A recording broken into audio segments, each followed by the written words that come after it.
Welcome to Pharmacy Lectures, Pharmacy Made Easy, explained by someone who's lived every late night, every viva, and every tough concept. So let's go and make this simple.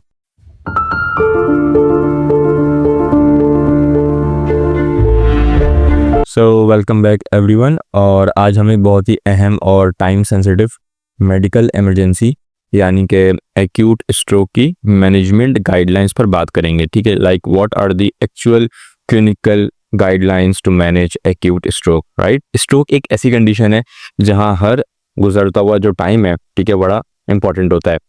इसे time is brain भी कहते हैं. ठीक है, यानी जितनी जल्दी इलाज शुरू होगा ब्रेन डैमेज उतना ही कम होगा. स्ट्रोक के कंप्लीट लेक्चर्स जो हैं वो हमारे चैनल पर अपलोडेड हैं, स्ट्रोक 1 स्ट्रोक 2 करके. तो अगर आपने अभी तक जो है वो लेक्चर्स नहीं देखे तो ये गाइडलाइंस देखने से पहले आप उन लेक्चर्स को जाके पहले एक दफ़ा गो थ्रू करें. ठीक है, उसके बाद फिर आप गाइडलाइंस को कंटिन्यू करें. आज हम इस प्रोसेस को एक स्टैंडर्ड एल्गोरिथम या फ्लो चार्ट की मदद से समझेंगे जो आप अब भी अपनी स्क्रीन पर देख रहे हैं. ठीक है, हम इस फ्लो चार्ट के हर स्टेप को डिटेल में डिस्कस करेंगे. सही है, तो चलिए शुरू करते हैं. Goals for management of patients with suspected stroke algorithm. सही है, सबसे पहला स्टेप हमारे पास है रिकग्निशन ऑफ स्ट्रोक सिम्टम्स. जैसे कि आप इस फ्लो चार्ट में सबसे ऊपर स्टेप 1 में देख सकते हैं, सबसे पहला और जो इम्पोर्टेंट स्टेप है स्ट्रोक के सिम्टम्स को पहचानना. ठीक है, इसके लिए फास्ट का फॉर्मूला बहुत मशहूर है, FAST. ये आपने याद रखना है. ठीक है, ये इस तरीके का निमोनिक भी है. F से आता है फेस ड्रूपिंग यानी कि चेहरे का एक तरफ टेढ़ा हो जाना. A से आता है आर्म वीकनेस, एक बाजू का कमजोर या सुन्न हो जाना. फिर आता है S से स्पीच डिफिकल्टी, बोलने में मसला या जुबान का जो है वो लड़खड़ाना. ठीक है, फिर आता है T, time to call emergency. अगर इनमें से कोई भी सिम्टम हो तो फौरन इमरजेंसी सर्विसेज को कॉल करने का टाइम होता है. ठीक है, क्या निमोनिक है? Fast, FAST. ये पहचान आप घर पर हो, कहीं पर भी हो, कोई भी कर सकता है. ठीक है, फिर हमारे पास आता है step number 2, emergency medical service. इसको आप प्री हॉस्पिटल केयर भी बोलते हो. ठीक है, जब इमरजेंसी सर्विसेज को कॉल की जाती है तो उनका काम शुरू होता है. ठीक है, आप स्टेप 2 में देख सकते हैं कि इस पॉइंट पे क्या करना जरूरी है. Right, the first one is support ABC. ठीक है, आप देख सकते हैं सपोर्ट ABC यानी एयरवे, ब्रीदिंग और सर्कुलेशन को नॉर्मल हालत में रखना. ABC stand for airway, breathing and circulation. अगर ज़रूरत हो तो पेशेंट को नेजल कैनुला से ऑक्सीजन दी जाती है. Give oxygen if needed bye nasal cannula. Right, repeat कर रहा हूँ, support ABC, give oxygen if needed bye nasal cannula यानी एयरवे, ब्रीदिंग और सर्कुलेशन को आप जो है वो नॉर्मल करते हो, नॉर्मल हालत में रखते हो. अगर ज़रूरत हो तो पेशेंट को नेजल कैनुला से ऑक्सीजन दी जाती है. Then we have perform pre hospital assessment of stroke. Ambulance में ही पेशेंट का जो इनिशियल असेसमेंट होता है या प्री असेसमेंट होता है, ठीक है, वो शुरू कर दिया जाता है.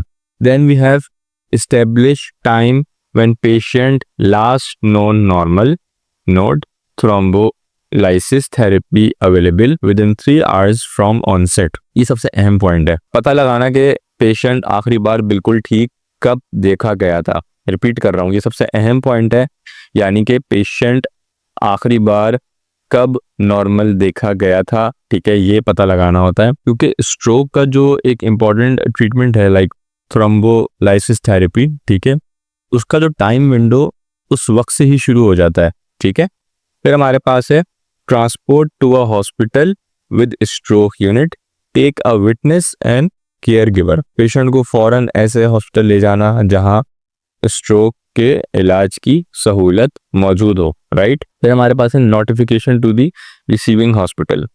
हॉस्पिटल को पहले से इन्फॉर्म कर देना ताकि वो स्ट्रोक टीम को रेडी रखें. फिर हमारे पास है check blood sugar if possible. अगर मुमकिन हो तो फौरन ब्लड शुगर चेक करना क्योंकि लो ब्लड शुगर यानी कि हाइपोग्लाइसीमिया की अलामत भी स्ट्रोक जैसी हो सकती है. रिपीट कर रहा हूँ, अगर पॉसिबल हो तो फौरन ब्लड शुगर चेक करना क्योंकि लो ब्लड शुगर यानी हाइपोग्लाइसीमिया की जो सिम्टम्स होते हैं, ठीक है, वो भी स्ट्रोक जैसे हो सकते हैं। फिर हम बात करते हैं immediate general assessment and stabilisation, ठीक है, शुरू के 10 मिनट। अब पेशेंट हॉस्पिटल की इमरजेंसी में पहुंच चुका है, यहाँ टाइम की जो वैल्यू है ना वो और इंक्रीज हो जाती है, ठीक है। जैसे कि आप फ्लो चार्ट के स्टेप 3 और आप साथ में एक ये टाइम गोल्स की घड़ी भी बनी हुई है, ठीक है। इसमें आप देख सकते हैं हॉस्पिटल पहुंचने के पहले 10 मिनट के अंदर ये सब करना बहुत इंपॉर्टेंट है, ठीक है। क्या क्या करना इंपॉर्टेंट है? The first one is assess ABC and vital signs. Patient की सांस, सर्कुलेशन, ब्लड प्रेशर और वाइटल्स चेक करना। क्या करना? पेशेंट की सांस, सर्कुलेशन, ब्लड प्रेशर और वाइटल्स चेक करना। Then we have provide oxygen if hypoxemic. अगर खून में ऑक्सीजन की कमी हो तो ऑक्सीजन देना। Then we have obtain IV access. Drip लगाने के लिए फौरन लाइन सेट करना, ठीक है। Then we have obtain blood samples. मुख्तलिफ टेस्ट के लिए खून के सैंपल्स लेना, ठीक है। Then we have check blood sugar, treat if needed. पहले नहीं चेक हुआ तो फौरन चेक करना और ज़रूरत पड़ने पर ट्रीट करना। यानी कि ब्लड शुगर अगर आपने पहले चेक नहीं किया तो पहले सबसे पहले आप ब्लड शुगर चेक करो उसका, और अगर आपको लगता है कि हाँ ट्रीटमेंट ज़रूरी है तो फिर आप उसको ट्रीट करो। Then we have perform neurologic screening assessment. Nervous system का फौरी मुआयना करना, इसको आप ये भी कह सकते हो, यानी कि आसाबी निज़ाम भी बोल सकते हो एक तरीके से, अगर मैं इसको इस तरीके से बोलूँ। बट नर्वस सिस्टम का फौरी मुआयना करना, राइट, फौरी चेक करना उसको। Then we have activate stroke team. Hospital की जो मखसूस स्ट्रोक टीम को फौरन बुलाना, ठीक है। Order immediate brain CT scan. सबसे अहम, फौरन दिमाग के CT स्कैन का ऑर्डर देना, यानी कि आप इस पेशेंट का CT स्कैन करो, ठीक है। Then we have obtain 12 lead ECG। तो अगर आसान अल्फाज में बोलूँ तो ECG करना। फिर हमारे पास है neurological assessment bye stroke team अगले 15 मिनट, राइट। हॉस्पिटल पहुंचने के 25 मिनट के अंदर, जैसे कि स्टेप 4 में लिखा है, स्ट्रोक टीम पेशेंट का एक डिटेल्ड जो है वो मुआयना करती है। रिव्यू पेशेंट हिस्ट्री, ठीक है, लिखा हुआ है रिव्यू पेशेंट हिस्ट्री। मरीज की मुकम्मल मेडिकल हिस्ट्री ली जाती है, यानी कि पेशेंट की मुकम्मल आप मेडिकल हिस्ट्री लेते हो। Then establish symptoms onset. Symptoms शुरू होने का ठीक वक्त दोबारा कंफर्म किया जाता है कि कितनी इंपॉर्टेंस है, ठीक है। Then we have perform neurologic examination and assess by the NIHSS। अच्छा, आप उसका जो है वो डिटेल्ड न्यूरोलॉजिक एग्जामिनेशन करते हो, ठीक है, थ्रू NIHSS। NIHSS की फुल फॉर्म है National Institutes of Health Stroke scale, ठीक है। ये एक स्कोर होता है, इस स्कोर के जरिए आप उसका डिटेल न्यूरोलॉजिक एग्जामिनेशन करते हो, ठीक है। इससे स्ट्रोक की सिवियरिटी का अंदाजा हो जाता है, ठीक है। NIHSS की फुल फॉर्म क्या है? National Institutes of Health Stroke Scale. Then we have 5th step CT scan and the big decision, ठीक है। अच्छा, हॉस्पिटल आने के 45 मिनट के अंदर, ठीक है। अब हम सबसे अहम स्टेप पर पहुंच गए और हॉस्पिटल भी आ गए हैं, ठीक है। 45 मिनट्स के अंदर पेशेंट का CT स्कैन हो जाना चाहिए। स्टेप 5 की बात कर रहा हूँ, पेशेंट का CT स्कैन 45 मिनट्स के अंदर हो जाना चाहिए। स्टेप 5 में मोस्ट इंपॉर्टेंट क्वेश्चन ये है कि does CT scan show any kind of haemorrhage, यानी क्या CT स्कैन में दिमाग के अंदर किसी किस्म की ब्लीडिंग नज़र आ रही है, ठीक है। सो यहाँ से ना ट्रीटमेंट के 2 मुख्तलिफ रास्ते निकलते हैं, ठीक है, जैसे यहाँ पे निकले हुए भी हैं। हेमरेज का मतलब है कि ब्लीडिंग है, नो हेमरेज का मतलब है कि ब्लीडिंग नहीं है, ठीक है। हम पाथवे 1 की बात करते हैं, ठीक है। पहले हेमरेज की बात करते हैं कि अगर तो ब्लीडिंग हो रही है उसमें, अगर CT स्कैन में दिमाग में खून बहना यानी कि हेमरेज नज़र आता है तो इसे हेमरेजिक स्ट्रोक कहते हैं, पहली बात। इस सूरत में जैसे कि आप फ्लो चार्ट के स्टेप 7 में देख सकते हैं, ठीक है, कंसल्ट न्यूरोलॉजिस्ट और neurosurgeon, consider transfer if not available. अच्छा, फॉरन न्यूरोलॉजिस्ट या न्यूरोसर्जन से मशवरा किया जाता है। Consider transfer if not available का मतलब ये है कि अगर हॉस्पिटल में स्पेशलिस्ट मौजूद नहीं है तो पेशेंट को ऐसे दूसरे इदारे में आप ट्रांसफ़र जो है वो करते हो या उस पर गौर करते हो कि इसको किसी दूसरे इंस्टीट्यूट में या दूसरे जगह पे इसको ट्रांसफ़र कर दें। इसके बाद पेशेंट को जनरल स्ट्रोक ट्रीटमेंट पर डाला जाता है, ठीक है, जिसकी डिटेल हम आखिर में डिस्कस करेंगे। इस केस में खून पतला करने वाली दवाइयाँ यानी कि क्लॉट बस्टर्स बिल्कुल नहीं दी जाती, ठीक है, यानी कि क्लॉट बस्टर्स नहीं दी जाती जो खून पतला करती हैं। फिर हम दूसरा पाथवे डिस्कस करते हैं विच इज़ नो हेमरेज। ठीक है, अगर ब्लीडिंग ना हो। अगर सीटी स्कैन में ब्लीडिंग नहीं है तो ये इस्केमिक स्ट्रोक है। ठीक है, तो अगर ब्लीडिंग है तो हेमरेजिक स्ट्रोक है, और अगर ब्लीडिंग नहीं है तो इस्केमिक स्ट्रोक है। यानी दिमाग की जो आपकी जो खून की जो बेसिकली लाइंस होती हैं, ठीक है, वहां पे क्लॉट बनने से ब्लॉकेज हुई है। राइट, अब हम स्टेप 6 की तरफ बढ़ते हैं। Possible acute ischaemic stroke, consider IV thrombolysis therapy. इसका मतलब है कि अब हम पेशेंट को वो दवा यानी कि आरटीपीए देने पर गौर कर सकते हैं जो खून के क्लॉट को बेसिकली उसको डिसॉल्व करती है।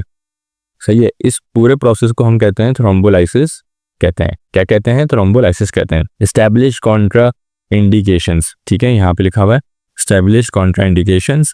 पहले ये चेक किया जाता है कि कहीं पेशेंट को कोई ऐसी कंडीशन तो नहीं जिसमें ये मेडिसिन, ठीक है, नुकसानदेह है, ठीक है, नहीं देनी चाहिए। ठीक है, मसलन ऐसा कोई लेटेस्ट कोई बड़ा ऑपरेशन हुआ हो, कोई ब्लीडिंग डिसऑर्डर हो, ठीक है, या कोई any kind of high blood pressure हो। ठीक है, फिर लिखा हुआ है repeat neurologic exam or symptoms rapidly reduce to normal. देखा जाता है कि कहीं पेशेंट की जो कंडीशन है, जो उसके सिम्टम्स हैं, ठीक है, खुद ब खुद तेज़ी से ठीक तो नहीं हो रहे। ठीक है, ये हम देखते हैं। फिर इसके बाद हमारे पास स्टेप 8 में आखिरी फैसला होता है patient remains candidate for thrombolysis question mark. ठीक है, अगर नॉट अ कैंडिडेट, ठीक है, अब हमारे दो पॉसिबिलिटीज हैं। नॉट अ कैंडिडेट की बात करते हैं। ठीक है, अगर नॉट अ कैंडिडेट, राइट, अगर मरीज इस मेडिसिन के लिए, ठीक है, प्रॉपर कैंडिडेट नहीं है, ठीक है, फॉर एग्जांपल सिम्टम्स को 3 से 4.5 घंटे से ज़्यादा हो चुका है या कोई कॉन्ट्राइंडिकेशन है, तो स्टेप 9 के मुताबिक उसे एस्पिरिन दी जाती है और जनरल स्ट्रोक ट्रीटमेंट शुरू कर दिया जाता है। रिपीट कर रहा हूँ, अगर पेशेंट इस मेडिसिन के लिए एप्रोप्रिएट कैंडिडेट नहीं है, फॉर एग्जांपल क्यों नहीं है भाई, कि 3 से 4.5 घंटे से उसको ज़्यादा हो चुका है या कोई कॉन्ट्राइंडिकेशन है, ठीक है, जो ऊपर हमने डिस्कस करी, तो स्टेप 9 के मुताबिक उसे एस्पिरिन दी जाती है और जनरल स्ट्रोक ट्रीटमेंट शुरू कर दिया जाता है। ठीक है, फॉर एग्जांपल अगर वो कैंडिडेट है, ठीक है, अगर कैंडिडेट है, अगर मरीज इस दवा के लिए, अगर पेशेंट इस मेडिसिन के लिए बिल्कुल कैंडिडेट है, तो हम आगे बढ़ते हैं। ठीक है, स्टेप 10 हमारे पास क्या आता है? Administering thrombolysis door to needle. ठीक है, टाइम 60 मिनट्स। अच्छा, अगर पेशेंट कैंडिडेट है तो हम आखिरी स्टेप यानी कि स्टेप 10 पर पहुंच गए। फ्लो चार्ट में बताया गया है कि हॉस्पिटल पहुंचने के 60 मिनट के अंदर, जिसे डोर टू नीडल टाइम कहते हैं, पेशेंट को थ्रोम्बोलाइसिस की दवा मिल जानी चाहिए। रिपीट कर रहा हूँ, क्या बताया है फ्लो चार्ट में कि हॉस्पिटल पहुंचने के 60 मिनट्स के अंदर, 60 मिनट्स के अंदर, जिसे डोर टू नीडल टाइम भी कहते हैं, पेशेंट को थ्रोम्बोलाइसिस की मेडिसिन मिल जानी चाहिए।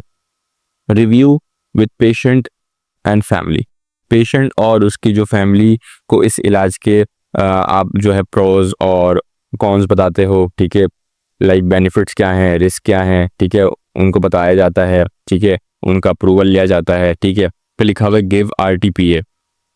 ठीक है, आफ्टर दी लाइक परमिशन, आप जो है वो फॉरन आरटीपीए, यानी कि आरटीपीए क्या है? Clot busting drug, IV drip के जरिए दी जाती है। नो एंटीकोगुलेंट्स और एंटीप्लेटलेट फॉर 24 आवर्स, मेडिसिन देने के बाद अगले 24 घंटे तक खून पतला करने वाली कोई और दवा जैसे एस्पिरिन या हेपरिन नहीं दी जाती ताकि ब्लीडिंग का खतरा ना हो। फिर हमारे पास है जनरल स्ट्रोक ट्रीटमेंट। ठीक है, यहाँ पास है जनरल स्ट्रोक ट्रीटमेंट। चाहे स्ट्रोक हेमरेजिक हो या इस्केमिक, जिससे थ्रोम्बोलाइसिस मिली हो या ना मिली हो, सब पेशेंट को फौरी इमरजेंसी ट्रीटमेंट के बाद हम आम स्ट्रोक केयर की ज़रूरत होती है। फ्लो चार्ट के राइट साइड पर आप इस बॉक्स में देख सकते हैं कि जनरल स्ट्रोक ट्रीटमेंट की डिटेल हमारे पास क्या है। Admit two stroke unit, patient को स्ट्रोक के लिए एक अलग से वार्ड में एडमिट करना। Monitor BP, treat if indicated, blood pressure को आप क्लोजली मॉनिटर करते हो और अगर नीड होती है तो आप उसको कंट्रोल करते हो। मॉनिटर न्यूरोलॉजिक स्टेटस, पेशेंट के आप जो है नर्वस सिस्टम को आप मुसलसल चेक करते रहते हो। ठीक है, चेक ब्लड शुगर लेवल को कंट्रोल में रखना रिस्पॉन्सिबिलिटी होती है। Then we have start supportive therapy, patient को आराम पहुंचाने के लिए डिफरेंट थेरेपीज जैसे फिजियोथेरेपी, स्पीच थेरेपी आप शुरू करते हो। ट्रीट को मॉर्बिडिटीज़, यानी कि पेशेंट के अंदर जो और दूसरी बीमारियां जैसे डायबिटीज़ हैं, हार्ट प्रॉब्लम्स हैं, इनका भी आप इलाज करते हो। ठीक है गाइज, ये था एक्यूट स्ट्रोक मैनेजमेंट की मुकम्मल गाइडलाइन इस फ्लो चार्ट के मुताबिक। ठीक है, आपने देखा कि आइडेंटिफिकेशन से लेकर ट्रीटमेंट तक हर स्टेज पर वक्त कितना इंपॉर्टेंट है। ठीक है, टाइम इज़ वेरी इंपॉर्टेंट। सो उम्मीद है इस वीडियो से आपको स्ट्रोक मैनेजमेंट का पूरा प्रोसेस वाज़ेह तौर पर समझ आ गया होगा। ठीक है, अगर आपको ये वीडियो पसंद आई तो इसे लाइक करें, अपने दोस्तों और कलीग्स के साथ शेयर करें, और मज़ीद इसी इंफॉर्मेटिव वीडियोस के लिए हमारा चैनल सब्सक्राइब करना ना भूलें। ठीक है, आपके सवालात और एनी काइंड ऑफ क्यूरी अगर आपके पास है तो आप कमेंट सेक्शन में कमेंट करके पूछ सकते हैं। मिलते हैं अगले किसी एक न्यू लेक्चर के साथ।